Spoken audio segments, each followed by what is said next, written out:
ദൈവ തിരുനാമത്തിന് മഹത്വമുണ്ടാകട്ടെ. നല്ല വചനം പേജിലൂടെ നാം പഠിച്ചുകൊണ്ടിരിക്കുന്ന വിശുദ്ധ ബൈബിൾ എന്ന വിഷയത്തിൻ്റെ പഠന പരമ്പരയുടെ 14-ാമത്തെ എപ്പിസോഡിലേക്ക് എല്ലാ ബഹുമാന്യ ശ്രോതാക്കൾക്കും സ്വാഗതം. ഇന്ന് വേദപുസ്തകം എഴുതുവാൻ ഉപയോഗിച്ച ഉപകരണങ്ങളെക്കുറിച്ചാണ് ഞാൻ സൂചിപ്പിക്കുവാൻ ആഗ്രഹിക്കുന്നത്. കഴിഞ്ഞ എപ്പിസോഡിൽ ഏതെല്ലാം വസ്തുക്കളിലാണ് വിശുദ്ധ വേദപുസ്തകം രേഖപ്പെടുത്തിയത് എന്നുള്ളത് നമ്മൾ ചിന്തിച്ചു. ഇന്ന് അവ രേഖപ്പെടുത്തുവാൻ ഉപയോഗിച്ച ഉപകരണങ്ങളെക്കുറിച്ചുള്ള ഒരു ചെറിയ വിവരണമാണ് ഇവിടെ പറയുവാൻ ആഗ്രഹിക്കുന്നത്. ഒന്നാമതായി അറിയപ്പെടുന്നത് ചിസൽ എന്ന് പറയുന്ന വസ്തുവാണ്. വാസ്തവത്തിൽ അത് ഇരുമ്പുകൊണ്ടുണ്ടാക്കിയ ഒരു ചെറിയ പേനയാണ്. കല്ലുകളിൽ എഴുതുവാനാണ് അത് ഉപയോഗിച്ചുള്ളത്. മുൻകാലങ്ങളിൽ നമ്മുടെ നാട്ടിലൊക്കെ അറിയാമല്ലോ, മയിൽക്കുറ്റികൾ അതുപോലെയുള്ള കല്ലുകളിലെ എഴുത്തുകളെല്ലാം കല്ലിൽ അക്ഷരമായി കൊത്തുവാൻ ഉപയോഗിച്ചിരുന്നത് ചിസൽ, അതായത് ഉളി എന്ന് പറയുന്ന ഒരു പ്രത്യേക സാധനം കൊണ്ടാണ്. ഇതിനെ കല്ലുളി എന്ന് പറയാം. നമ്മുടെ നാട്ടിൽ കല്ലുകൊത്ത് ആശാരിമാര് അവരുടെ കയ്യിൽ ഈ കല്ലുളി കൊണ്ടാണ് സാധാരണയായി കല്ലുകൾ, ആട്ടുകല്ല്, അരകല്ല്, ഉരല് തുടങ്ങിയ മറ്റ് പല സാധനങ്ങളും, അതുപോലെ പൗരാണിക കാലത്തുണ്ടാക്കിയിരുന്ന പല ക്ഷേത്രങ്ങളുടെയും ദേവാലയങ്ങളുടെയും തൂണുകൾ, അവയിലെ ചിത്രപ്പണികൾ, ഇതെല്ലാം ചെയ്തത് ഇങ്ങനെയുള്ള ഈ എഴുത്തു വസ്തുകൊണ്ടായിരുന്നു. രണ്ടാമത്തത് മെറ്റൽ സ്റ്റൈലസ് എന്ന് പറയും. 3 വശം വായ്ത്തലയുള്ളതും ഉച്ചിയിൽ ഒരു ചെറിയ ചുറ്റിക പോലെ ഒരു ഹെഡ് തലക്കെട്ടുള്ളതുമായിട്ടുള്ള ഒരു ഉപകരണമായിരുന്നു ഈ മെറ്റൽ സ്റ്റൈലസ് എന്ന് പറയുന്നത്. അത് വാസ്തവത്തിൽ ഉപയോഗിച്ചിരുന്നത് ചെളിക്കട്ടകളിൽ, അതായത് ഈ മണ്ണുകൊണ്ടുണ്ടാക്കിയ ചെളിക്കട്ടകളിൽ എഴുതുവാനാണ് ആ ഉപകരണം സാധാരണയായി ഉപയോഗിച്ചു വന്നത്. മൂന്നാമത്തത് പെൻ എന്ന് അറിയപ്പെടുന്നു.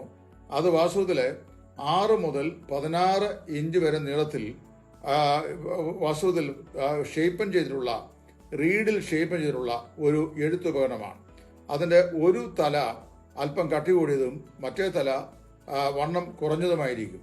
വണ്ണം കൂടിയതും കുറഞ്ഞതുമായിട്ടുള്ള ഈ 6 മുതൽ 16 ഇഞ്ച് വരെ നീളമുള്ളതും അതുപോലെ തന്നെ റീഡിൽ ഉണ്ടാക്കപ്പെട്ടിരിക്കുന്നതുമായിട്ടുള്ള ഈ എഴുത്തുപകരണത്തെ പേന എന്നാണ് വിളിച്ചു വന്നത്. ആ പേന ഏതാണ്ട് BC 1000 മുതലുള്ള കാലഘട്ടങ്ങളിൽ മെസോപ്പൊട്ടോമിയൻ സംസ്കാരത്തിൽ അക്ഷരങ്ങൾ എഴുതുന്നതിനു വേണ്ടി ഉപയോഗിച്ചിരുന്നതായി ചരിത്ര പുരാവസ്തു രേഖകൾ ഉണ്ട്.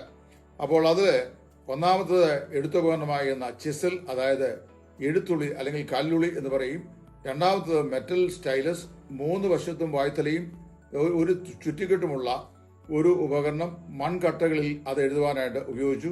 മൂന്നാമത്തത് പേന എന്ന് അറിയപ്പെടുന്നു.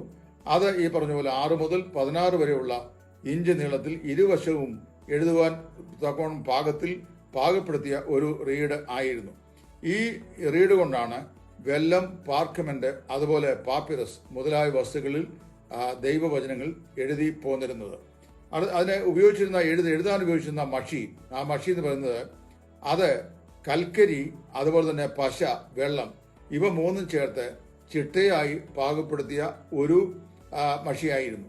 ഇപ്പോൾ പൗരാണിക കാലത്ത്, അന്നത്തെ കാലത്ത് ചുവർ ചിത്രങ്ങൾ വരയ്ക്കുവാൻ ഒക്കെ ഉപയോഗിച്ച ഈ പ്രത്യേകതരം മഷി അന്ന് വരച്ചത് ഇന്നും പുരാതനമായ പല ഗുഹകളിലും അതുപോലെ ദേവാലയങ്ങളിലും അവയുടെ ഭിത്തികളിലുമൊക്കെ വളരെ സുലഭമായി കാണുവാനായിട്ട് സാധിക്കുന്നു. റോൾസ് ഓർ സ്ക്രോൾസ് എന്ന പേരിൽ അറിയപ്പെടുന്ന പുസ്തകത്തിന്റെ മറ്റൊരു ഭാഗമുണ്ട്. അത് വാസ്തവത്തിൽ തുകൽ ചുരുള് എന്നാണ് അറിയപ്പെടുന്നത്. ഈ തുകൽ ചുരുൾ എന്ന് പറയുന്നത് സാധാരണയായി ഈ പാപ്പിറസ് എന്ന് പറയുന്ന ബിബ്ലോ സ്റ്റഡിയുടെ പോളകൾ അത് ഷീറ്റുകളാക്കി, അതായത് പല ഷീറ്റുകളാക്കി അട്ടിയടുക്കി അവ ഒന്നിച്ച് തുന്നിക്കെട്ടി ഉപയോഗിച്ചിരുന്ന ഒരു സാധനമാണ്. ഇതാണ് സ്ക്രോൾസ് എന്ന് പറയുന്നത്. അല്ലെങ്കിൽ അവിടെ പറയുന്നത് ഈ തിരുവെഴുത്തുകളുടെ ഈ സ്ക്രോൾസ് എന്ന പേരിൽ അത് അറിയപ്പെടുന്നു. അത് നമ്മുടെ കർത്താവായ യേശു ക്രിസ്തു ജീവിച്ചിരുന്ന കാലഘട്ടങ്ങളിലൊക്കെ ഈ പറയപ്പെട്ട പുസ്തക ചുരുൾ എന്നറിയപ്പെടുന്നത് ഇതാണ്. അത് പുസ്തക ചുരുൾ അവനെ വായിക്കാൻ കൊടുത്തു എന്നൊക്കെ പറയുന്നത് അത് തന്നെയാണ്.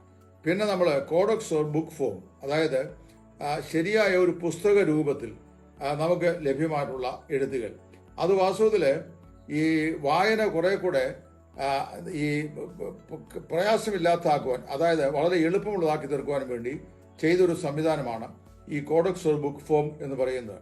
അത് പാപ്പിറസ് റീഡുകൾ തന്നെ, പാപ്പിറസ് പോളകൾ തന്നെ അതിൻ്റെ പോളകൾ ചതച്ച് അത് വിശാലമായ നിലയിലാക്കി അതിൻ്റെ അകവും പുറവും രണ്ട് വശവും ഒരുപോലെ എഴുതി ഒരു താള് മറ്റേ താളിലേക്ക് മറിക്കുവാൻ കഴിയുന്ന നിലയിലുള്ള റൈറ്റപ്പാണ് അന്ന് ചെയ്തു പോകുന്നത്.